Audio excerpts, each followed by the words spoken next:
মানে একেবারে চিহ্নিত করে করে মারা হচ্ছে, ইস্যু তুলে তুলে মারা হচ্ছে।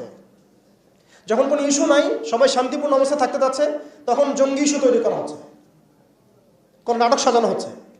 মুসলিমদেরকে মারার জন্য ভারতে নতুন নতুন পায়তারা চলতেছে। আমাদের অঞ্চলের কনফ্লিক্টটা আপনি এড়াইতে পারবেন না। আমাদের অঞ্চলের কনফ্লিক্টটা হচ্ছে এই উগ্র হিন্দুত্ববাদীদের এগেনস্টে। এটা আজ হোক আর কাল হোক আপনারা বুঝতে পারবেন। এর একটা বড় মিশন নিছে, অখণ্ড ভারত তারা করতে চায়। এটা স্পষ্ট এজেন্ডা ওদের। এই এজেন্ডার মধ্যে বাংলাদেশ বাইরে না, বাংলাদেশ অন্তর্ভুক্ত আছে। আজকে আবু সাইদ জীবিত থাকলে এই কথাটাই বলতো, এই জন্য রক্ত দিয়েছিলাম নাকি, আমি কি এই জন্য রক্ত দিয়েছিলাম নাকি? আজকে মুগ্ধ থাকলে এই কথাই বলতো, আমি এই জন্য রক্ত দেই নাই। যা করতেছেন আপনারা, আর বেশি বললাম না, যা করতেছেন আপনারা, শহীদ ভাইরা জীবিত হইলে তার এই কথা বলতো, এই জন্য আমরা রক্ত দেই নাই। এখানে আসেন, আমি যে কথাটা বলতে যাচ্ছিলাম যে সিরাতের আদলে নবী সাল্লাল্লাহু আলাইহি ওয়াসাল্লাম এইভাবে দাওয়াতের কাজ করার পরে সবর করে, ধৈর্য ধরে, প্রয়োজনে হিজরত করে, তারপরে আবার মদিনা রাষ্ট্র কায়েম করেছেন। তারপরে দাওয়াতের সাথে সাথে জিহাদ, কিতাল এগুলোর মধ্য দিয়ে তিনি পুরা মক্কা বিজয় করলেন। এবং মক্কা বিজয়ের এই যে ভিত্তি, এর উপর দাঁড়িয়ে পুরা আরব বিজয় হলো। এবং এই ভিত্তির উপর দাঁড়ায় 4 খলিফা 30 বছর শাসন করলেন, তাই না? তখন কি ইসলাম এরকম সংকুচিত অবস্থায় ছিল, দুর্বল অবস্থা ছিল? মোটেই না। বরং স্পেন থেকে, একেবারে স্পেন থেকে এদিকে চায়না পর্যন্ত, এইদিকে আফ্রিকা থেকে নিয়ে পুরো সিন্ধু পর্যন্ত, এই পুরো জায়গাটা আমাদের ছিল। সুবহানাল্লাহ। চিন্তা করা যায়? চিন্তা করছেন একবার যে উমর রাদিয়াল্লাহু আনহু একটা এই খেজুরের বানানো মসজিদে বসে আছেন? ভাবা যায়? এই মাটির মধ্যে তিনি শুয়ে আছেন। রোমান সম্রাটের একজন দূত এসে দেখলো তিনি মাটিতে শুয়ে আছেন, দুপুরবেলা রেস্ট নিচ্ছেন। আর তার বাহিনী এইদিকে পৌঁছে গেছে একেবারে শাম পর্যন্ত, এদিকে পৌঁছে গেছে পারস্য পর্যন্ত। ভাবা যায় এগুলা? ওসমান রাদিয়াল্লাহু আনহুর সময় একদম সাইপ্রাস দ্বীপপুঞ্জ থেকে শুরু করে বাকি সব বিজয় হয়েছে। উমাইয়াদের সময় দেখা গেছে একদম স্পেন থেকে নিয়ে এদিকে চায়না পর্যন্ত, আর বললো আফ্রিকা থেকে নিয়ে সিন্ধু পর্যন্ত বিজয় হয়েছে। আব্বাসীয়দের সময় হয়েছে। এইভাবে প্রায় 1250 বছর আমরা ওয়ার্ল্ডকে শাসন করছি। তখন একটা মুসলিম নারীর দিকে চোখ তুলে তাকানোর জরুরত কেউ করতো না। একটা মুসলিম ভাইকে অন্যায়ভাবে হত্যা করবে সাহসী কারো ছিল না, গায়ে টোকা দিবে সাহসী ছিল না। মানে একেবারে চিহ্নিত করে করে মারা হচ্ছে, ইস্যু তুলে তুলে মারা হচ্ছে। যখন কোনো ইস্যু নাই, সবাই শান্তিপূর্ণ অবস্থায় থাকতে যাচ্ছে, তখন জঙ্গি ইস্যু তৈরি করা হচ্ছে, কোন নাটক সাজানো হচ্ছে। মুসলিমদেরকে মারার জন্য ভারতে নতুন নতুন পায়তারা চলতেছে। এখন আমাদের এই ভাইরা তো বদ্ধ একটা জায়গায়। আপনারাই বলেন তারা কি করবে এখন? তারা মিশন নিছে, রাষ্ট্রীয়ভাবে মিশন নিছে মুসলিম নিধনের। এখন এই ভাইদের কোনো রাষ্ট্র নাই, কোনো জামায়া নাই, কোনো আমির নাই, কোনো এদাদ নাই, কোনো জিহাদের কোনো মানে ওখানে অবস্থাই নাই করার মতো তাদের, তাই না? ভিতরে কথা বলছি আমি, কাশ্মীরের কথা বলছি না। তাহলে এই ভাইরা এখন কি করবে? এই যে অবস্থা, এই অবস্থা কি মনে করছেন আমাদেরকে প্রভাবিত করবে না? অভ্যন্তরীণভাবে এখানে বাংলাদেশে আমরা বেশিরভাগ মুসলিম হলেও আমাদের আশেপাশে চতুর্দিকে ঘোরাফেরা করতেছে কুফফাররা, চতুর্দিকে ঘোরাফেরা করতেছে। আপনি কাকে বিশ্বাস করবেন? চায়নাকে বিশ্বাস করবেন? ভারতকে বিশ্বাস করবেন? নেপাল ভুটানকে বিশ্বাস করবেন? না মায়ানমারকে বিশ্বাস করবেন? আপনি যাবেন কোন দিকে? আমাদের প্রস্তুতিটা কি? আমাদের প্রিপারেশন কি? রাষ্ট্র কি প্রিপারেশন নিচ্ছে? আমার কথা হচ্ছে রাষ্ট্র নাকি যুদ্ধ করে?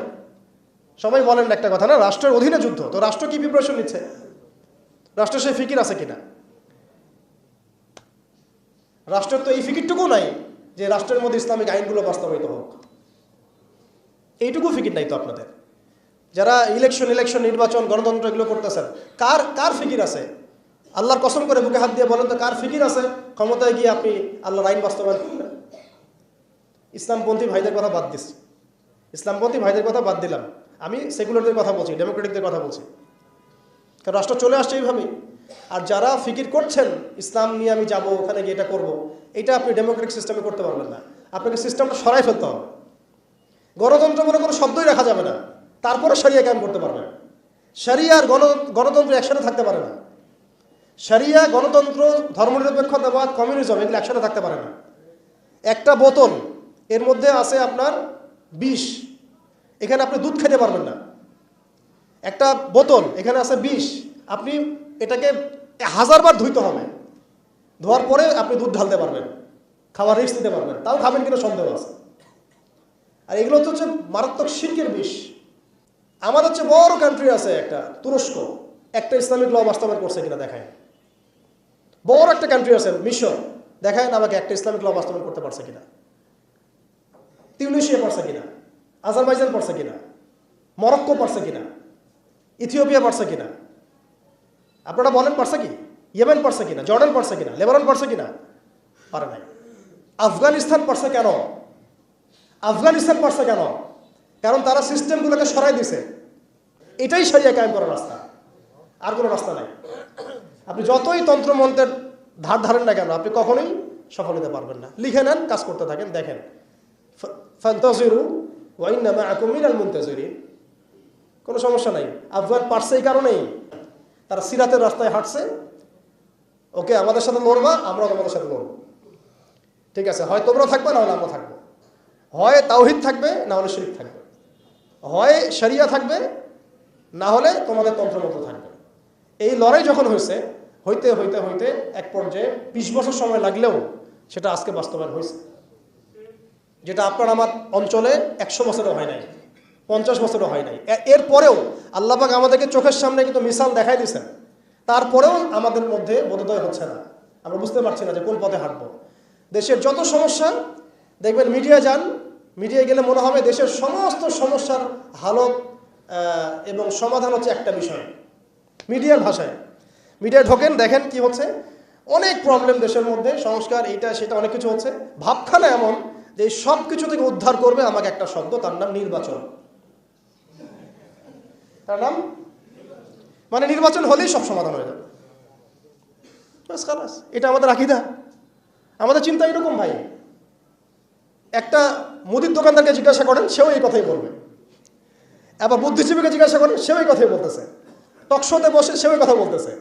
এমপিকে বলেন, সেও এই কথা বলতেছে। মানে পুরো অবচেতন দাসত্ব, অবচেতন ইবাদত। দেখেন আমাদের অবচেতন মনে আমরা ইবাদত করে ফেলছি গণতন্ত্রের, ওদের তন্ত্রমন্ত্রগুলো। ইলেকশন দিলে সব সমাধান হয়ে যাবে? কোন পদ্ধতিতে আপনি দিবেন? দেওয়ার পরে কি হবে? মূলনীতি কি থাকবে? সংবিধান কি থাকবে? সংস্কারগুলো কি কি হবে? আপনি কি আল্লাহর জমিন, আল্লাহর দিন কায়েমের দিকে আসবেন কিনা? এখানে তো অনেক কথা আছে। এগুলোকে সলিউশন না করে XYZ যেই আসুক, আপনি আমাকে বসায় দিল, আমি কিছুই করতে পারবো না। সিম্পল, আমাকে বসায় দেন, আমি কিছুই করতে পারবো না। আপনি সবচেয়ে পরহেজগার মানুষটাকে বসায় দেন, সেও কিছু করতে পারবে না, কারণ সিস্টেমটাই তাকে করতে দিবে না। এই জিনিসগুলো আমাদের বোঝা উচিত। উম্মার সংকটগুলো এইভাবে আমাদের আইডেন্টিফাই করতে হবে। এখানে আমাদের ওই হারানো ঐতিহ্যটাকে আমরা বুঝতে পারলাম, আমরা কোথায় ছিলাম, কোথায় ছিলাম আমরা, এটা কি বুঝতে পারছেন? এখন দেখেন আমরা আসি কোথায়। এখন আসি কোথায়? এক বাক্যে, আমাদের সারা ওয়ার্ল্ডে কোনো খিলাফা স্টেট নাই, 1 নাম্বার কথা। 2 নাম্বার, নাই তো নাই, জেরুজালেম আমাদের হাতে ছিল, ওইটাও আমাদের কাছ থেকে কেড়ে নেওয়া হয়েছে। তারপরে আমাদেরকে এরকম 57টা পিস পিস রাষ্ট্রে ভাগ করা হয়েছে, ওই খেলাফা রাষ্ট্রকে বাদ দিয়ে। এবং প্রত্যেকটা রাষ্ট্রের মধ্যে মোনাফেক শাসক বসায় দেওয়া হয়েছে। একদম খোলামেলা বলে দিলাম, প্রত্যেকটা রাষ্ট্রের মধ্যে ম্যাক্সিমাম মোনাফেক শাসক বসায় দেওয়া হয়েছে, যারা নিজেরাই আমাদের হয়ে সার্ভ করবে এবং আল্লাহর জমিনে তাগুত কায়েম করবে, আল্লাহর জমিনে তাগুত কায়েম করবে। এবং করেছে তারা এটা। তাগুত কি তারা তো বুঝে না। তাগুত মানে শয়তান। যেখানে আল্লাহর বিধান চলে না, ওখানে শয়তানের বিধান চলে, সিম্পল। এটা 1000 জন বুদ্ধিজীবী মিলেও যদি একটা সংবিধান লিখে আর সেখানে আল্লাহ বিরোধী আইন থাকে, সেটা তাগুত। সেটার নাম কি? তাগুত। এই তাগুত মানে শয়তান। কেউ যদি ওর প্রতি ইমানদার হয়ে মারা যায়, জাহান্নামে যাবে। কেউ যদি ওর প্রতি ইমানদার হয়ে মারা যায়, সরাসরি জাহান্নামে যাবে ইনশাআল্লাহ, কারণ সে তাগুতের দাসত্ব করছে। আর আমাদেরকে বলাই হয়েছিল, ওয়া মা ইয়াকফুর বিত-তাগুত ওয়া ইউমিন বিল্লাহ ফাকাদ ইসতামসাকা বিল উরওয়াতিল ওয়াসকা লা ইনফিসামা লাহা ওয়াল্লাহু সামিউন আলিম। সূরা বাকারায় 256 নম্বর আয়াত পড়ে দেখুন, বাসায় গিয়ে আয়াতুল কুরসির পড়ে আছে। তাগুতকে কুফরি না করা পর্যন্ত কেউ মুমিন হইতে পারবে না। তাগুতের সাথে কুফরি না করা পর্যন্ত কেউ মুমিন হইতে পারবে না, এটাই বাস্তব। এখন এইভাবে আমাদেরকে ভাগ করা হয়, মুনাফিক শাসক বসায় দেওয়া হয়। শুধু তাই না, প্রত্যেকটা কান্ট্রির মধ্যে ওই 4 দেবতা 5 দেবতা ঢুকায় দেওয়া হয়েছে, ওই যে বললাম আগে। তারপরে একটা একটা ডিপার্টমেন্ট ধরে ধরে তারা ধ্বংস করছে, একটা একটা ডিপার্টমেন্ট ধরে ধরে। রাজনীতি ধ্বংস করছে, ইসলামিক রাজনীতি সরাই দিয়েছে। অর্থনীতি ধ্বংস করছে, সুদ ঢুকাই দিয়েছে। তার মধ্যে ঘুষ আছে, ইনফ্লেশন আছে, দুর্নীতি আছে, এগুলো তো আছেই। তারপরে সমাজের যে আমাদের ব্যাপারগুলো, সমাজের নীতি নৈতিকতার বিষয়গুলো দেখেন একেবারেই উঠাই দিচ্ছে, দিন দিন উঠাই দিচ্ছে। জেনা ব্যভিচার এগুলো তো ছড়াচ্ছেই, ফ্রি মিক্সিং দিয়ে দিছে, ছেলেমেয়ের অবাধ মেলামেশা, মানে সমাজের একটা যে স্থিতিশীলতা থাকে মুসলিমদের, এটাকে ধ্বংস করছে না। ওদের অনুগত দাসদেরকে দিয়ে করাইছে, সমাজকে ধ্বংস করছে, অর্থনীতি ধ্বংস করছে, রাজনীতি ধ্বংস করছে, মিডিয়াগুলো ওদের হাতে নিয়ে নিছে। মিডিয়া হাতে নেওয়া মানে হচ্ছে মানে দিনকে ওরা রাত বানাই দেবে, রাতকে দিন বানাই দেবে। আর আপনারা তাদেরকে এত বিশ্বাসও করেন, অনেকে একটু ইসলামিক নিউজ করলে আপনারা বিশ্বাসও করেন। এই হচ্ছে মিডিয়ার অবস্থা, প্রত্যেকটা মিডিয়া ওরা হাতে নিয়ে নিছে। এবং এর সাথে প্রযুক্তিগত উন্নয়ন। আমি তো বলছিলাম যে মানে আমাদেরকে এইভাবে মনিটর করা হতো যে আমাদের ফোনে যদি আপনি একটা কল দেন, মেসেজ করেন, তাহলে আপনি ট্রেস হয়ে যাবেন। এইভাবে মনিটর করা যায়। আপনি গোপনে আপনার স্ত্রীকে কি বলছেন সেটা তারা শুনতেছে আরিপেতে, আমি জানি না। আপনি আপনার ওয়াইফকে ফোনে গোপনে কি বলতেছেন ওইটা তারা রেকর্ড করতেছে।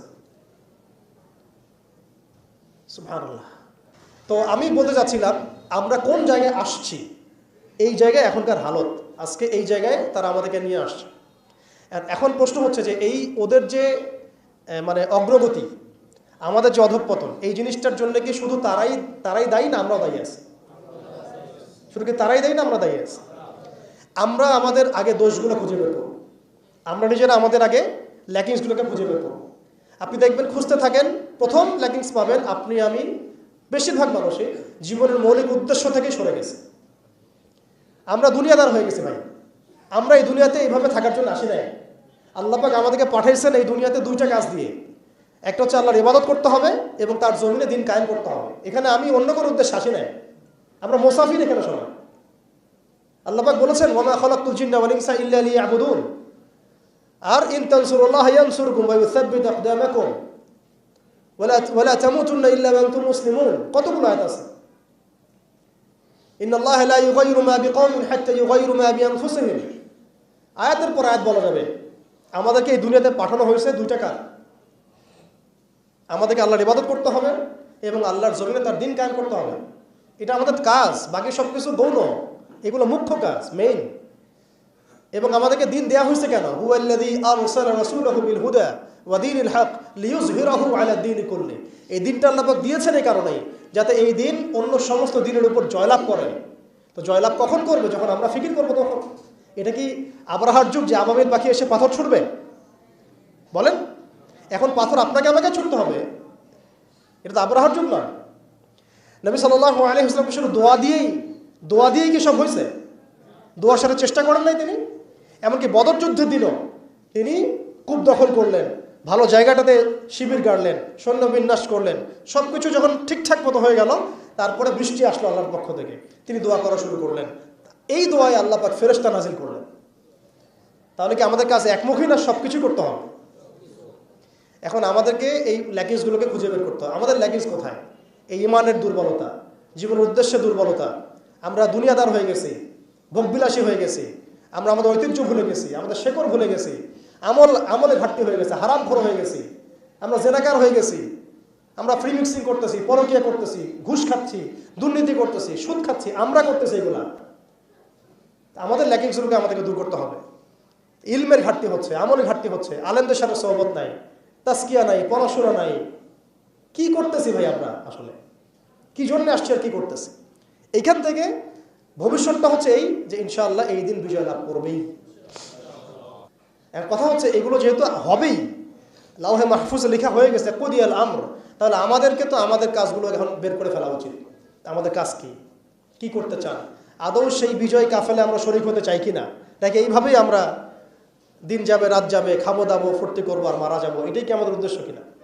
আমাদেরকে আমাদের লক্ষ্য আগে ফিক্স করতে হবে। ইনশাআল্লাহ তাআলা এই তরুণ প্রজন্মের হাতে অচিরেই উম্মার সংকটগুলো কেটে যাবে ইনশাআল্লাহ, এবং আমরা আবারও সেই হারানো সেই সোনালী যে সময় সেগুলো ফিরে পাবো ইনশাআল্লাহ। প্রথম যে বিষয়টি আমি আলোচনা করতে চাই, প্রথমে আমাদের অবস্থা বোঝা জরুরি। আমরা কোন হালতে আছি এটা বোঝা জরুরি, এবং কোন হালতে আমরা ছিলাম এটা জানাও জরুরি। ভবিষ্যতে কি হতে পারে এটাও জানা জরুরি। এই তিনটা সন্ধিক্ষণ যদি আমি জানতে পারি, বুঝতে পারি, তাহলে আমি ইনশাআল্লাহ তাআলা অটোমেটিক্যালি আইডেন্টিফাই করতে পারবো যে আমার করণীয় কি। প্রথম পয়েন্টটাতে আসেন যে আমরা আসলে ছিলাম কোথায়, এই মুসলিম উম্মাহ ছিল কোথায়। আমরা তো একটা জাতি, একটা উম্মাহ, একটা দেহের মতো। একটা অংশ আঘাতপ্রাপ্ত হলে অন্য অংশ ব্যথা অনুভব করবে।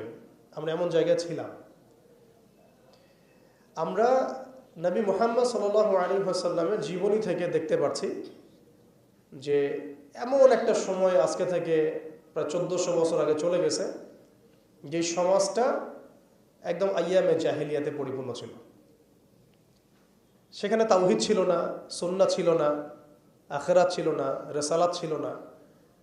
মানুষ লাত, উজ্জা, হবল, মানাত এগুলোর উপাসনা করত, মূর্তি পূজা করত। মানুষ সুদ খেত, মানুষ জেনা ব্যভিচার করত, বেশি বেশি মদ পান করত, গোত্রীয় হানাহানিতে লিপ্ত ছিল, নারী জাতির অবমাননায় লিপ্ত ছিল। এমনকি তারা মাদকদ্রব্য নিয়ে দিনরাত সময় কাটাতো। মানে এমন একটা সমাজ ব্যবস্থা আমরা দেখেছি 1400 বছর আগে, যে সময়টাকে ইতিহাস দুইটা শব্দে আইডেন্টিফাই করে, আইয়ামে জাহিলিয়াত। এক কথায় আইয়ামে জাহিলিয়াত, অন্ধকারের যুগ। অন্ধকারের যুগ, দ্য এজ অফ ডার্কনেস, অন্ধকারের যুগ। এই অন্ধকারের যুগ আল্লাহ রাব্বুল আলামিন মাত্র 23 বছরের ব্যবধানে একটা কিতাব নাজিল করে, একজন নবীকে প্রেরণ করে, একজন নবীর সুন্নাহ দিয়ে, এবং একটা জামা, সাহাবায়ে কেরামের জামা, মানে ঐক্যবদ্ধ একটা প্ল্যাটফর্ম, এটাকে দিয়ে আল্লাহ রাব্বুল আলামিন মাত্র উইদিন 23 ইয়ার্স, মানে মাত্র 23 বছরের ব্যবধানে আল্লাহ রাব্বুল আলামিন এই সমাজের চিত্রটাকেই পরিবর্তন করে দিয়েছেন। এটা আমরা দেখেছি মাত্র 23 বছরের ব্যবধানে। তো সিরাতটা যদি আপনাদের পড়া থাকে, তাহলে আপনারা বুঝতে পারবেন যে কিভাবে এই পরিবর্তনটা হয়েছে। যাদের সিরাতটা পড়া নাই তাদের বুঝতে একটু অসুবিধা হতে পারে।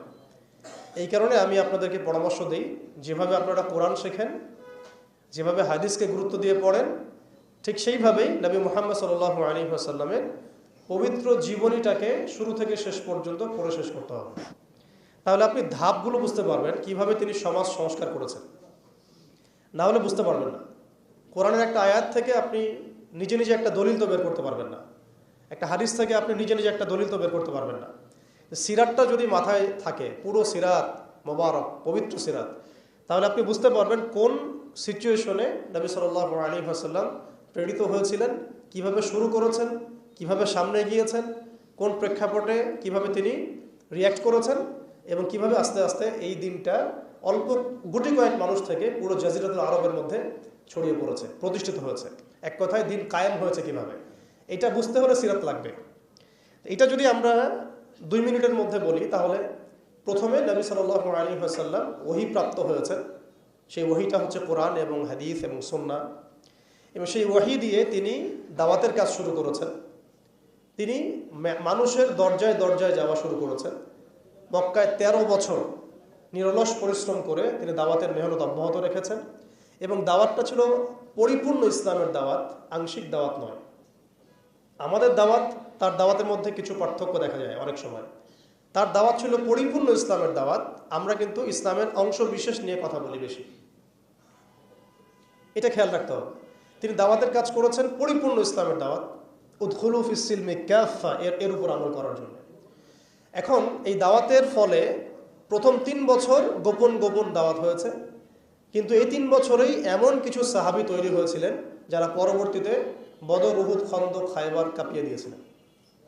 যেমন আবু বকর সিদ্দিক, ওমর ইবনে খাত্তাব, ওসমান বিন আফফান, আলী ইবনে আবি তালেব, যায়েদ ইবনে হারসা, তারপরে বেলাল ইবনে রাবাহ, হামজা রাদিয়াল্লাহু আনহু, আব্দুর রহমান বিন আউফ, সাদ বিন আবি ওয়াক্কাস, হ্যাঁ, আবু উবাইদা ইবনে জাররাহ, এরকম বরেণ্য সাহাবী যারা, এই সাহাবীরা তৈরি হয়েছেন কখন? ওই প্রথম সময়ের দিকে, প্রথম 13 বছরে। প্রথম 3 বছর গোপন দাওয়াতে এরকম বরেণ্য সাহাবায়ে কেরাম ইসলাম কবুল করা শুরু করেন। এরপরে দাওয়াতের গতি আরও বেগবান হয় যখন মক্কার শক্তিশালী কিছু মানুষ ইসলাম কবুল করেন, যেমন হামজা রাদিয়াল্লাহু আনহু, ওমর ইবনে খাত্তাব, এইরকম কিছু মানুষ। কারণ তাদের একজনের বক্তব্য বা একজনের অবস্থান সমাজে আরও 100 জনের সমান ছিল, 1000 জনের সমান ছিল। যখন সমাজে দাওয়াতের মধ্য দিয়ে প্রভাবশালী কিছু ব্যক্তি ইসলামের দিকে চলে আসে, তখন ইসলাম শক্তিশালী হয় এবং দাওয়াতটা বেগবান হওয়া শুরু হলো। দাওয়াত যত বেগবান হওয়া শুরু হলো, ততই কাফেরদের নির্যাতন বাড়তে থাকলো। দাওয়াত যত বেগবান হচ্ছিল, নির্যাতনের মাত্রা তত বাড়ছিল। আমরা বিপরীতভাবে বলতে পারি, নির্যাতনের মাত্রা যত বাড়ছিল, দাওয়াতও তত বেগবান হচ্ছে। আজকের বিষয় তাই হচ্ছে। ইসলামকে মুছে ফেলার যত চেষ্টা করা হচ্ছে, ইসলাম ততই ছড়িয়ে পড়ছে, আলহামদুলিল্লাহ। তো এই বিষয়গুলো সিরাত থেকে দেখবেন সব মিলে যাবে। ওই যে আইয়ামে জাহিলিয়াতের বর্ণনা দিলাম, এখনকার বিশ্বে এই প্রত্যেকটা জাহিলিয়াত মজুদ আছে। প্রথমে যে আইয়ামে জাহিলিয়াতের যে খাসলতগুলো বললাম, সেগুলো এখনকার বিশ্বে শতভাগ মজুদ আছে। এটা অনেক লম্বা আলোচনা। এখন তো মানুষ সরাসরি মুসলিমরা লাত, ওজ্জা, হবল, মানাতের ইবাদত না করলেও অদৃশ্য কিছু শিরকি মতবাদের ইবাদত করে।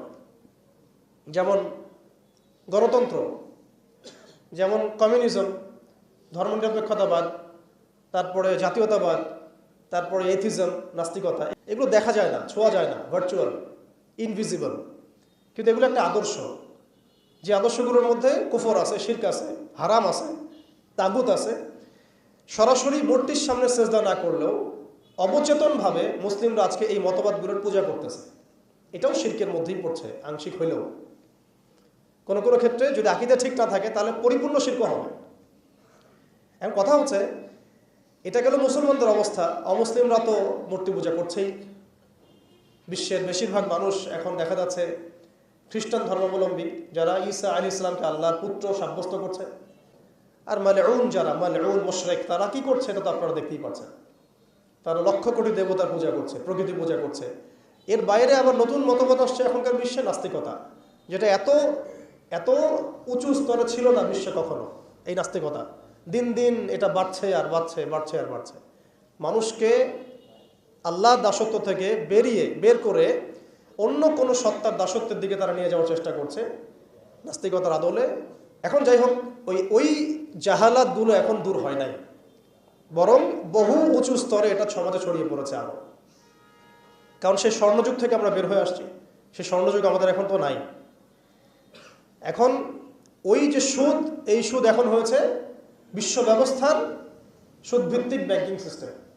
একই সুদ, বরং তার চেয়ে ভয়াবহ। 90% মুসলিম সুদের সাথে সম্পৃক্ত, অলমোস্ট। হিসেব করে দেখেন আপনারা। থাকতে হবেই ওয়ার্ল্ড ব্যাংকের আন্ডারে, IMF এর আন্ডারে, ফেডারেল রিজার্ভ ব্যাংকের আন্ডারে। তো অনেক গভীর বিষয়গুলো। মূল কথা হচ্ছে, ওই সুদভিত্তিক অর্থ ব্যবস্থা এখন পর্যন্ত যায় নাই, বরং এখন ওয়ার্ল্ড ওয়াইড এটাকে আমরা বলি গ্লোবালাইজেশন হয়েছে। মাদক, সেটা কি থেমে গেছে? আইয়ামে জাহিলিয়াতের মাদক এখন বরং আরও উঁচু স্তরে আছে। কোন মুসলিম কান্ট্রি আছে যেটা মাদক মুক্ত? আরবের মধ্যেও দেখবেন মানুষ ওপেনে মাদক খাচ্ছে এখন, আরবের মধ্যেই। যারা গিয়েছেন, যাওয়া আসা করেন, তা তো দেখেনি। মাদক থেকে কে মুক্ত? মানে কোন কোন ন্যাশনটা মুক্ত মুসলিমদের মধ্যে? বরং ইসলামিক কান্ট্রিগুলোতে মদকে সংবিধান দিয়ে হালাল করা হয়েছে। ইসলামিক কান্ট্রিগুলো বলি আমরা, যে তথাকথিত ইসলামিক কান্ট্রি, বাংলাদেশকে তো অনেক ইসলামিক কান্ট্রি মনে করে আর কি, ঠিক আছে? পাকিস্তানকে ইসলামিক কান্ট্রি মনে করে, ইরানকে ইসলামিক কান্ট্রি মনে করে, ঠিক আছে? জর্ডানকে ইসলামিক কান্ট্রি মনে করে, লেবাননকে ইসলামিক কান্ট্রি মনে করে। ইসলামিক কান্ট্রি আর ইসলামিক স্টেট এগুলো এক না বিষয়। মুসলিম সংখ্যাগরিষ্ঠ থাকলেই একটা রাষ্ট্র ইসলামিক স্টেট হয় না, হয় না। মুসলিম সংখ্যাগরিষ্ঠ থাকলে একটা রাষ্ট্র কখনো ইসলামিক স্টেট হয় না। একটা রাষ্ট্র তখনই ইসলামিক স্টেট হয় যখন সেটা আল্লাহর আইন দ্বারা পরিচালিত হয়। তো বাংলাদেশ কি আল্লাহর আইন দ্বারা পরিচালিত হয়? সবাই জানি এটা হয় না। এটা হওয়ার ইচ্ছাও কি তাদের আছে? যারা লিডিং রোল প্লে করে তাদের তো ইচ্ছাও নাই, কারণ তারা মনে করে ইসলামিক আইন দিয়ে যদি রাষ্ট্র চলে, তাহলে রাষ্ট্র নাকি মৌলবাদী রাষ্ট্র হয়ে যাবে, ভারত নাকি খেপে যাবে। এগুলো তারা মনে করে। এই জুজুর ভয় তারা আমাদেরকে দেখায়। এগুলো সব জুজুর ভয়। অথচ রাসূলুল্লাহ সাল্লাল্লাহু আলাইহি ওয়াসাল্লাম যখন মদিনা রাষ্ট্র কায়েম করেছেন, তখন বিশ্বে রোমানরা পরাশক্তি ছিল, পারস্যরা পরাশক্তি ছিল। মদিনা রাষ্ট্রের আয়তন এতটুকু ছিল, ছোট না, খুব বড় রাষ্ট্র ছিল না, ছোট একটা রাষ্ট্র, জনসংখ্যাও কম। বনু কোরাইজা, বনু কাইনুকা, বনু নাজির আছে, পাশে আবার কিছু পত্তলিকও আছে। মদিনার ভিতরে আবার মুনাফিকরাও আছে। তাদের তাদের অস্তিত্বের উপরেই মদিনা রাষ্ট্র কায়েম হলো এবং সেখানে আল্লাহ পাকের বিধান বাস্তবায়িত হলো। কই তখন তো আমরা এভাবে চিন্তা করি নাই যে রোমানরা খেপে যাবে, পার্সিয়ানরা খেপে যাবে। ওরা তখন সংখ্যার দিক থেকে, অস্ত্রের দিক থেকে, জনবলের দিক থেকে, মানে আপনার সার্বভৌমত্বের দিক থেকে মুসলিমদের চেয়ে অনেক শক্তিশালী ছিল। কিন্তু কোনো মুসলিম তো এভাবে চিন্তা করে নাই যে আল্লাহর জমিন, আল্লাহর আইন বাস্তবায়িত করলে ওরা আমাদের উপর খেপে যাবে, তেরে আসবে। আর আসলেই বাকি যে কয়েকবার তেরে আসছে সে কয়েকবার তারা নাকানি চুবানি খেয়ে বিতাড়িত হয়েছে। আমরা সেই রোমানদেরকে ডিফিট করেছিলাম, সেই পার্সিয়ানদেরকে ডিফিট করেছি, সেই রোম সাম্রাজ্য, সিরিয়া, শাম এগুলো আমরা বিজয় করেছি, সে পারস্য আমরা বিজয় করেছি। যারা আমাদের এগেনস্টে দাঁড়ানোর চেষ্টা করেছে আল্লাহ পাক ধুলা বানিয়ে উড়িয়ে দিয়েছিলেন। কই তখন তো আমাদেরকে এত নেগেটিভ চিন্তা করতে হয় নাই, ব্যাকফুট চিন্তা করতে হয় নাই। এখন হয় কেন? বিকজ আমরা সেই ইমান, সেই তাকওয়া, সেই আকীদা, সেই আমল, সেই মানহাজের মধ্যে নাই। As simple as that. আমরা এখন সেই অবস্থায় নাই, ইমানের দিক থেকে, আমলের দিক থেকে, তাসকিয়ার দিক থেকে, জামার দিক থেকে।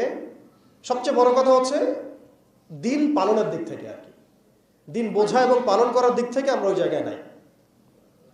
আমরা দেখুন দিন পালন করছি আংশিক, যতটুকু আমার পক্ষে পসিবল হচ্ছে আংশিক, বুফের মতো আমরা মনে করছি, যেটা ইচ্ছা নিব, যেটা ইচ্ছা নিব না। দিন তো বুফে না। উদখুলু ফিস সিলমি কাফা মানে হচ্ছে দিনে আমাকে পরিপূর্ণরূপে প্রবেশ করতে হবে। যখন যেটা আমার সামনে আসবে আমাকে সেটা করতে হবে। ফরজ হয়েছে নামাজ পড়তে হবে, জাকাত ফরজ হলে জাকাত দিতে হবে, হজ ফরজ হলে হজ করতে হবে।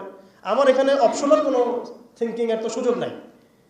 পর্দা ফরজ হলে পর্দা করতে হবে, ইভেন জিহাদ ফরজ হলে জিহাদও করতে হবে। যেটা ফরজ হবে সেটা করতে হবে, যেটা ওয়াজিব সেটা করতে হবে, যেটা সুন্নাহ সেটা আমল করতে হবে।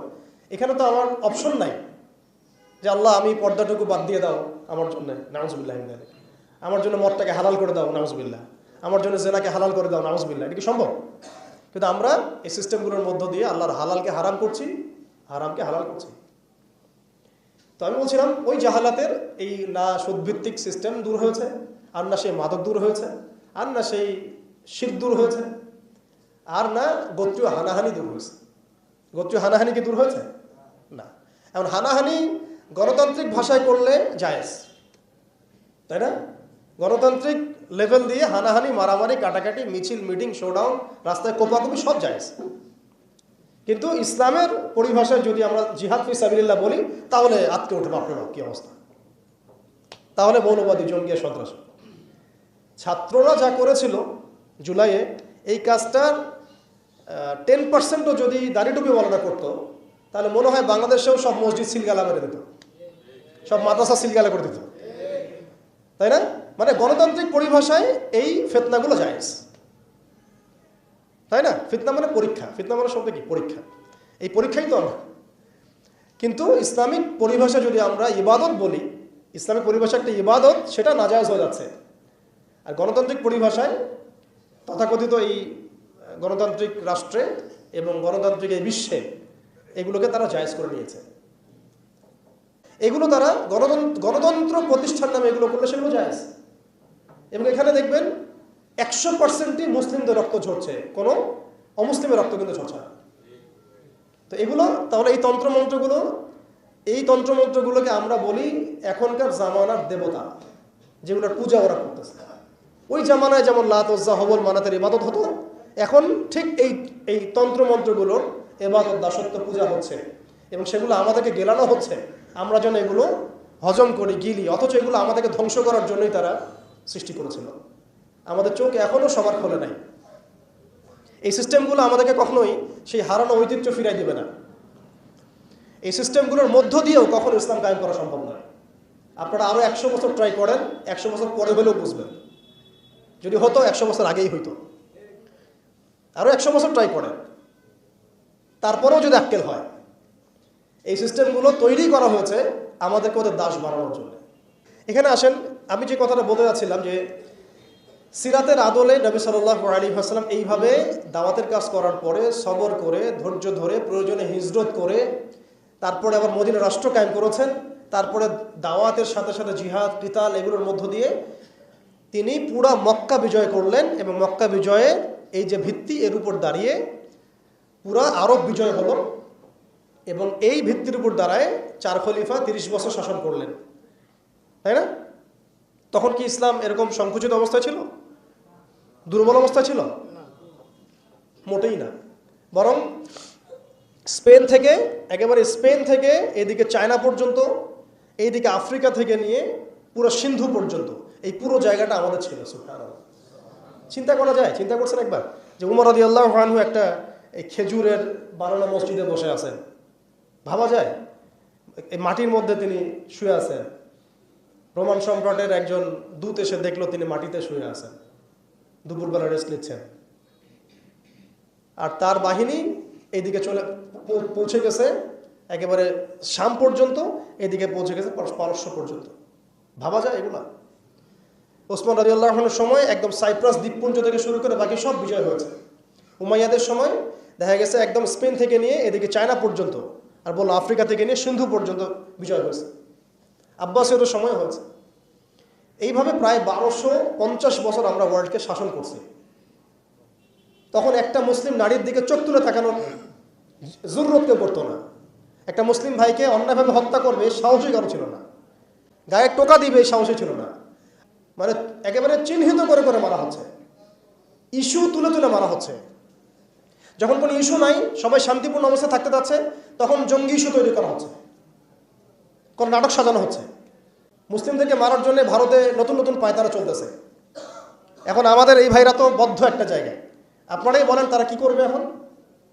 তারা মিশন নিছে, রাষ্ট্রীয়ভাবে মিশন নিছে মুসলিম নিধনের।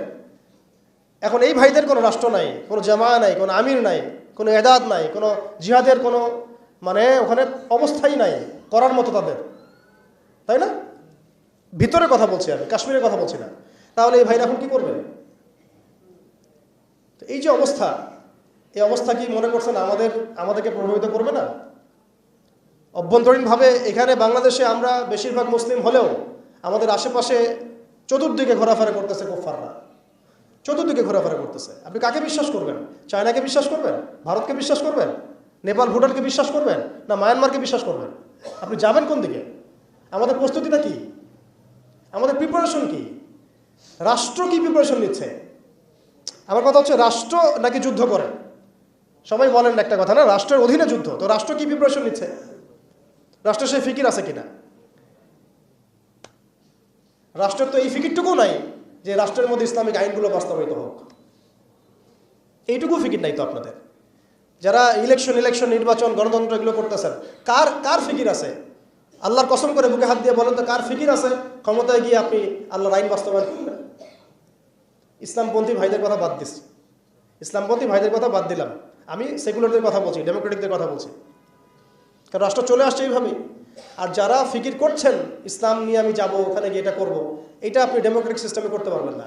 আপনাকে সিস্টেমটা সরাই ফেলতে হবে। গণতন্ত্র বলে কোনো শব্দই রাখা যাবে না, তারপরে শরিয়া কায়েম করতে পারবেন। শরিয়া আর গণতন্ত্র একসাথে থাকতে পারে না।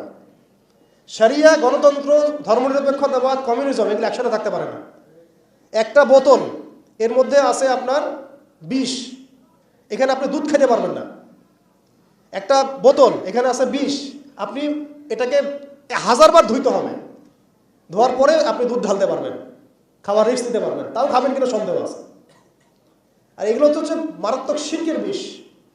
আমাদের হচ্ছে বড় কান্ট্রি আছে একটা তুরস্ক, একটা ইসলামিক ল বাস্তবায়ন করছে কিনা দেখায়।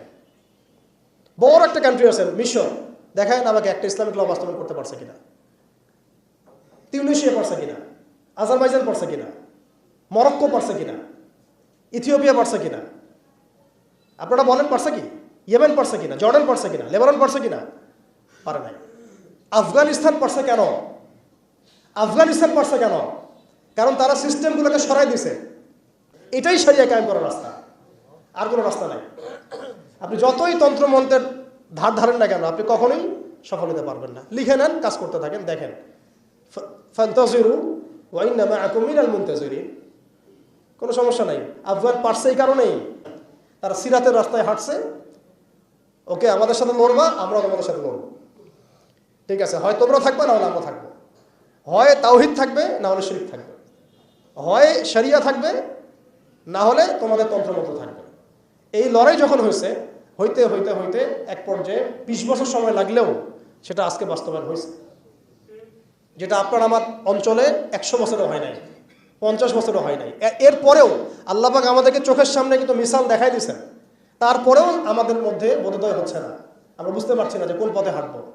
দেশের যত সমস্যা দেখবেন, মিডিয়া যান, মিডিয়ায় গেলে মনে হবে দেশের সমস্ত সমস্যার হালত এবং সমাধান হচ্ছে একটা বিষয়, মিডিয়ার ভাষায়। মিডিয়ায় ঢোকেন, দেখেন কি হচ্ছে, অনেক প্রবলেম দেশের মধ্যে, সংস্কার এইটা সেটা অনেক কিছু হচ্ছে। ভাবখানা এমন যে এই সব কিছু থেকে উদ্ধার করবে আমাকে একটা শব্দ, তার নাম নির্বাচন। তার নাম মানে নির্বাচন হলেই সব সমাধান হয়ে যাবে, বাস খালাস। এটা আমাদের আকীদা, আমাদের চিন্তা এরকম ভাই। একটা মুদির দোকানদারকে জিজ্ঞাসা করেন, সেও এই কথাই বলবে। আবার বুদ্ধিজীবীকে জিজ্ঞাসা করেন, সেও এই কথাই বলতেছে। টকশোতে বসে সেও এই কথা বলতেছে। এমপিকে বলেন, সেও এই কথা বলতেছে। মানে পুরো অবচেতন দাসত্ব, অবচেতন ইবাদত। দেখেন আমাদের অবচেতন মনে আমরা ইবাদত করে ফেলছি গণতন্ত্রে, ওদের তন্ত্রমন্ত্রগুলোর। ইলেকশন দিলে সব সমাধান হয়ে যাবে? কোন পদ্ধতিতে আপনি দিবেন? দেওয়ার পরে কি হবে? মূলনীতি কি থাকবে? সংবিধান কি থাকবে? সংস্কারগুলো কি কি হবে? আপনি কি আল্লাহর জমিন, আল্লাহর দিন কায়েমের দিকে আসবেন কি না? এখানে তো অনেক কথা আছে। এগুলোকে সলিউশন না করে XYZ যেই আসুক, আপনি আমাকে বসায় দিলে আমি কিছুই করতে পারবো না। সিম্পল, আমাকে বসায় দেন, আমি কিছুই করতে পারবো না। আপনি সবচেয়ে পরহেজগার মানুষটাকে বসায় দেন, সেও কিছু করতে পারবে না, কারণ সিস্টেমটাই তাকে করতে দিবে না। এই জিনিসগুলো আমাদের বোঝা উচিত। উম্মার সংকটগুলো এইভাবে আমাদের আইডেন্টিফাই করতে হবে। এখানে আমাদের ওই হারানো ঐতিহ্যটাকে আমরা বুঝতে পারলাম, আমরা কোথায় ছিলাম, কোথায় ছিলাম আমরা, এটা কি বুঝতে পারছেন? এখন দেখেন আমরা আসি কোথায়। এখন আসি কোথায়? এক বাক্যে, আমাদের সারা ওয়ার্ল্ডে কোনো খিলাফা স্টেট নাই, 1 নাম্বার কথা। 2 নাম্বার, নাই তো নাই, জেরুজালেম আমাদের হাতে ছিল, ওইটাও আমাদের কাছ থেকে কেড়ে নেওয়া হয়েছে। তারপরে আমাদেরকে এরকম 57টা পিস পিস রাষ্ট্রে ভাগ করা হয়েছে, ওই খেলাফা রাষ্ট্রকে বাদ দিয়ে। এবং প্রত্যেকটা রাষ্ট্রের মধ্যে মোনাফেক শাসক বসায় দেওয়া হয়েছে। একদম খোলামেলা বলে দিলাম, প্রত্যেকটা রাষ্ট্রের মধ্যে ম্যাক্সিমাম মোনাফেক শাসক বসায় দেওয়া হয়েছে, যারা নিজেরাই সীমাদের হয়ে সার্ভ করবে এবং আল্লাহর জমিনে তাগুত কায়েম করবে, আল্লাহর জমিনে তাগুত কায়েম করবে। এবং করেছে তারা এটা। তাগুত কি তারা তো বুঝে না, তাগুত মানে শয়তান। যেখানে আল্লাহর বিধান চলে না, ওখানে শয়তানের বিধান চলে, সিম্পল। এটা 1000 জন বুদ্ধিজীবী মিলেও যদি একটা সংবিধান লিখে আর সেখানে আল্লাহ বিরোধী আইন থাকে, সেটা তাগুত। সেটার নাম কি? তাগুত। এই তাগুত মানে শয়তান। কেউ যদি ওর প্রতি ইমানদার হয়ে মারা যায়, জাহান্নামে যাবে। কেউ যদি ওর প্রতি ইমানদার হয়ে মারা যায়, সরাসরি জাহান্নামে যাবে ইনশাআল্লাহ। তারা সে তাগুতের দাসত্ব করছে। আর আমাদেরকে বলাই হয়েছিল, ওয়ামা ইয়াকফুর বিত্তাগুত ওয়া ইউমিন বিল্লাহ ফাকাদ ইসতামসাকা বিল উরওয়াতিল ওয়াসকা লা ইনফিসামা লাহা ওয়াল্লাহু সামিউন আলিম। সূরা বাকারায় 256 নম্বর আয়াত পড়ে দেন বাসায় গিয়ে, আয়াতুল কুরসির পড়ে আছে। তাগুতকে কুফরি না করা পর্যন্ত কেউ মুমিন হইতে পারবে না। তাগুতের সাথে কুফরি না করা পর্যন্ত কেউ মুমিন হইতে পারবে না, এটাই বাস্তব। এখন এইভাবে আমাদেরকে ভাগ করা হয়, মোনাফিক শাসক বসায় দেওয়া হয়। শুধু তাই না, প্রত্যেকটা কান্ট্রির মধ্যে ওই 4 দেবতা 5 দেবতা ঢুকাই দেওয়া হয়েছে, ওই যে বললাম আগে। তারপরে একটা একটা ডিপার্টমেন্ট ধরে ধরে তারা ধ্বংস করছে, একটা একটা ডিপার্টমেন্ট ধরে ধরে। রাজনীতি ধ্বংস করছে, ইসলামিক রাজনীতি সরাই দিয়েছে। অর্থনীতি ধ্বংস করছে, সুদ ঢুকাই দিয়েছে। তার মধ্যে ঘুষ আছে, ইনফ্লেশন আছে, দুর্নীতি আছে, এগুলো তো আছেই। তারপরে সমাজের যে আমাদের ব্যাপারগুলো, সমাজের নীতি নৈতিকতার বিষয়গুলো দেখেন একেবারেই উঠাই দিচ্ছে, দিন দিন উঠাই দিচ্ছে। যে না, ব্যবচার এগুলো তো ছড়াচ্ছেই, ফ্রি মিক্সিং দিয়ে দিছে, ছেলেমেয়ের অবাধ মেলামেশা। মানে সমাজের একটা যে স্থিতিশীলতা থাকে মুসলিমদের, এটাকে ধ্বংস করছে এরা। ওদের অনুগত দাসদেরকে দিয়ে করাইছে, সমাজকে ধ্বংস করছে, অর্থনীতি ধ্বংস করছে, রাজনীতি ধ্বংস করছে। মিডিয়াগুলো ওদের হাতে নিয়ে নিছে। মিডিয়া হাতে নেওয়া মানে হচ্ছে, মানে দিনকে ওরা রাত বানাই দেবে, রাতকে দিন বানাই দেবে। আর আপনারা তাদেরকে এত বিশ্বাসও করেন, অনেকে একটু ইসলামিক নিউজ করলে আপনারা বিশ্বাসও করেন। এই হচ্ছে মিডিয়ার অবস্থা। প্রত্যেকটা মিডিয়া ওরা হাতে নিয়ে নিছে। এবং এর সাথে প্রযুক্তিগত উন্নয়ন। আমি তো বলছিলাম যে মানে আমাদেরকে এইভাবে মনিটর করা হতো যে আমাদের ফোনে যদি আপনি একটা কল দেন, মেসেজ করেন, তাহলে আপনি ট্রেস হয়ে যাবেন। এইভাবে মনিটর করা যায়। আপনি গোপনে আপনার স্ত্রীকে কি বলছেন সেটা তারা শুনতেছে আড়ি-পেতে। আমি জানি না। আপনি আপনার ওয়াইফকে ফোনে গোপনে কি বলতেছেন, ওইটা তারা রেকর্ড করতেছে। সুবহানাল্লাহ। তো আমি বলতে চাচ্ছিলাম, আমরা কোন জায়গায় আসছি, এই জায়গায় এখনকার হালত, আজকে এই জায়গায় তারা আমাদেরকে নিয়ে আসছে। এখন প্রশ্ন হচ্ছে যে এই ওদের যে মানে অগ্রগতি, আমাদের যে অধঃপতন, এই জিনিসটার জন্য কি শুধু তারাই দায়ী না আমরাও দায়ী আছি? শুধু কি তারাই দায়ী না আমরা দায়ী আছি? আমরা আমাদের আগে দোষগুলো খুঁজে বের করব। আমরা নিজেরা আমাদের আগে ল্যাকিংসগুলোকে খুঁজে বের করব। আপনি দেখবেন, খুঁজতে থাকেন, প্রথম ল্যাকিংস পাবেন আপনি, আমি, বেশিরভাগ মানুষই জীবনের মৌলিক উদ্দেশ্য থেকে সরে গেছে। আমরা দুনিয়াদার হয়ে গেছি ভাই। আমরা এই দুনিয়াতে এইভাবে থাকার জন্য আসি নাই। আল্লাহ পাক আমাদেরকে পাঠাইছেন এই দুনিয়াতে দুইটা কাজ দিয়ে। একটা হচ্ছে আল্লাহর ইবাদত করতে হবে এবং তার জমিনে দিন কায়েম করতে হবে। এখানে আমি অন্য কোনো উদ্দেশ্যে আসি নাই। আমরা মুসাফির এখানে সবাই। আল্লাহ পাক বলেছেন, ওয়া মা খালাকতুল জিন্না ওয়াল ইনসা ইল্লা লিয়াবুদুন। আর ইন তানসুরুল্লাহ ইয়ানসুরকুম ওয়া ইউসাব্বিত আকদামাকুম ওয়ালা তামুতুন্না ইল্লা ওয়া আনতুম মুসলিমুন। কতগুলো আয়াত আছে। ইন্নাল্লাহা লা ইউগাইয়িরু মা বিকওমিন হাত্তা ইউগাইয়িরু মা বিআনফুসিহিম। আয়াতের পর আয়াত বলা যাবে আমাদেরকে এই দুনিয়াতে পাঠানো হয়েছে দুইটা কাজ। আমাদেরকে আল্লাহর ইবাদত করতে হবে এবং আল্লাহর জমিনে তার দিন কায়েম করতে হবে। এটা আমাদের কাজ, বাকি সব কিছু গৌণ, এগুলো মুখ্য কাজ, মেইন। এবং আমাদেরকে দিন দেয়া হয়েছে কেন? হুয়াল্লাযী আরসালা রাসূলাহু বিল হুদা ওয়া দীনিল হক লিইয়ুযহিরাহু আলা দ্বীনি কুল্লি। এই দিনটা আল্লাহ পাক দিয়েছেন এই কারণেই যাতে এই দিন অন্য সমস্ত দিনের উপর জয়লাভ করে। তো জয়লাভ কখন করবে? যখন আমরা ফিকির করবো তখন। এটা কি আবরাহার যুগ যে আবাবিল পাখি এসে পাথর ছুটবে? বলেন, এখন পাথর আপনাকে আমাকে ছুটতে হবে? এটা তো আবরাহার যুগ নয়। নবী সাল্লাল্লাহু আলাইহি ওয়াসাল্লাম শুধু দোয়া দিয়েই কি সব হয়েছে? দোয়ার সাথে চেষ্টা করেন নাই তিনি? এমনকি বদর যুদ্ধের দিনও তিনি কূপ দখল করলেন, ভালো জায়গাটাতে শিবির গাড়লেন, সৈন্য বিন্যাস করলেন। সব কিছু যখন ঠিকঠাক মতো হয়ে গেল, তারপরে বৃষ্টি আসলো আল্লাহর পক্ষ থেকে, তিনি দোয়া করা শুরু করলেন। এই দোয়ায় আল্লাহ পাক ফেরেশতা নাজিল করলেন। তাহলে কি আমাদের কাছে একমুখী না সব কিছু করতে হবে? এখন আমাদেরকে এই ল্যাকিংসগুলোকে খুঁজে বের করতে হবে। আমাদের ল্যাকিংস কোথায়? এই ইমানের দুর্বলতা, জীবনের উদ্দেশ্যে দুর্বলতা।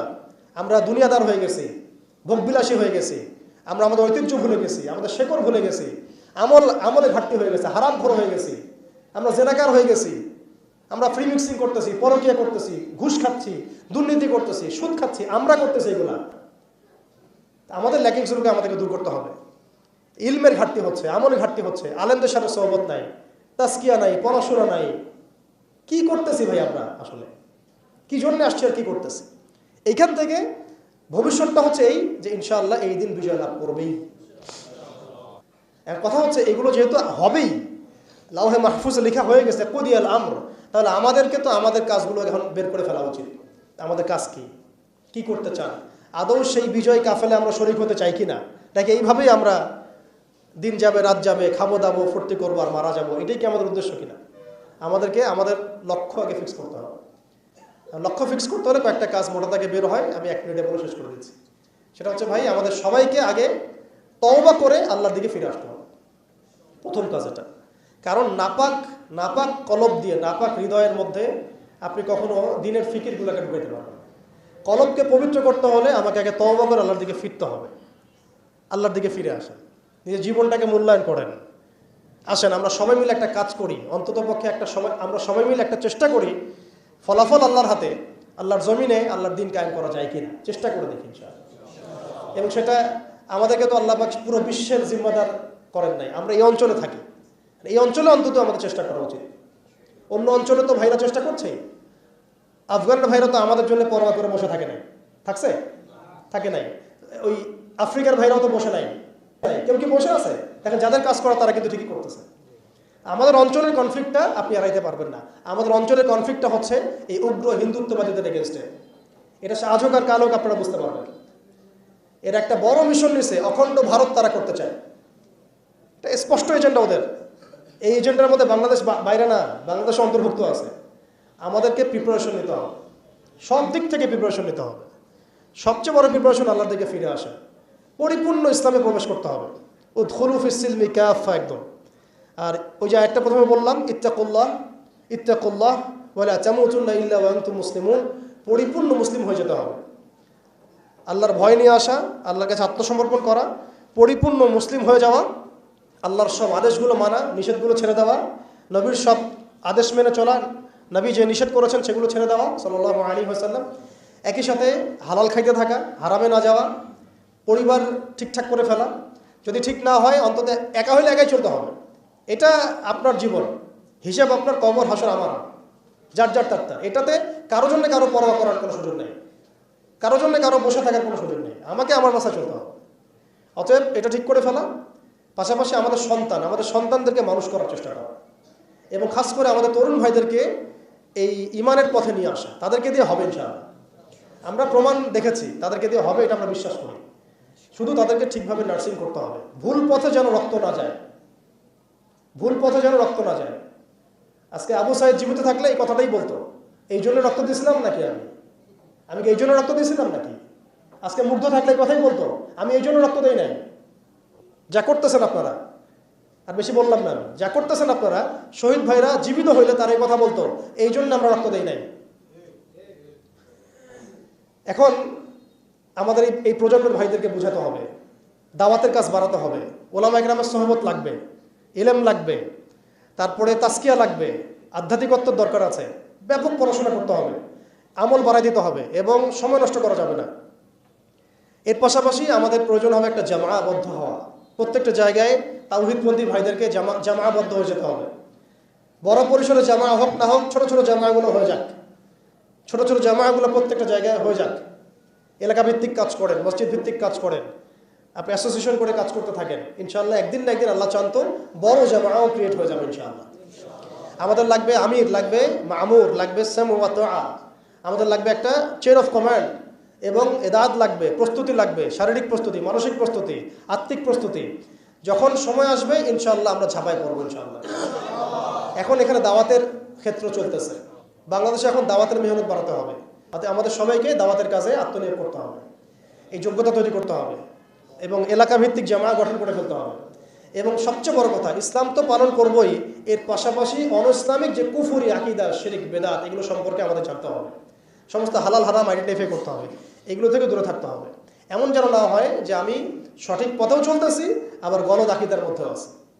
আমি ভালো কিছু নিয়াতে হাঁটছি, আবার দিকে কবিরা গুনাহ করতেছি। এমন যেন না হয়। নিজেকে একেবারে আকীদা, আমল সব দিক থেকে পরিশুদ্ধ করে নেওয়া। আল্লাহ পাক আমাদের সবাইকে, খাস করে আমাদের তরুণ ভাইদেরকে, এবং যারা যারা আমরা এই বয়ান শুনলাম বা শুনছি বা শুনবো ইনশাআল্লাহ, সবাইকে আল্লাহ রাব্বুল আলামিন এই জমিনে দিন কায়েমের জন্য কবুল করে নেন। আল্লাহ পাক আমাদেরকে পরিপূর্ণ সত্য ঈমান দান করেন, একদম সাহাবীওয়ালা জিন্দেগি দান করেন, একদম হালালের মধ্যে থাকার তৌফিক দান করেন, সব ধরনের হারাম এবং কবিরা গুনাহ ছাড়ার তৌফিক দান করেন, সমস্ত রকম শিরক, বেদাত এবং বিজাতীয় মতবাদ ছেড়ে দেওয়ার তৌফিক দান করেন। খাস করে আল্লাহ পাক আমাদের মধ্যে একটা ভ্রাতৃত্বের বন্ধন দান করেন। যারা যে ভাইরা দেশের মধ্যে কাজ করছেন, সবার সাথে হৃদ্যতাপূর্ণ সম্পর্ক রাখার তৌফিক দান করেন, এবং আমাদেরকে একটা ঐক্যবদ্ধ প্ল্যাটফর্ম দান করেন। বহির্বিশ্বে যা হচ্ছে, আশেপাশে যা হচ্ছে, রাষ্ট্র, অর্থনীতি, জিওপলিটিক্স, সব কিছু সম্পর্কে একদম চোখ কান খোলা রাখার তৌফিক দান করেন। যখন যে হালত আসবে সেইভাবে আমরা রিয়াক্ট করবো ইনশাআল্লাহ।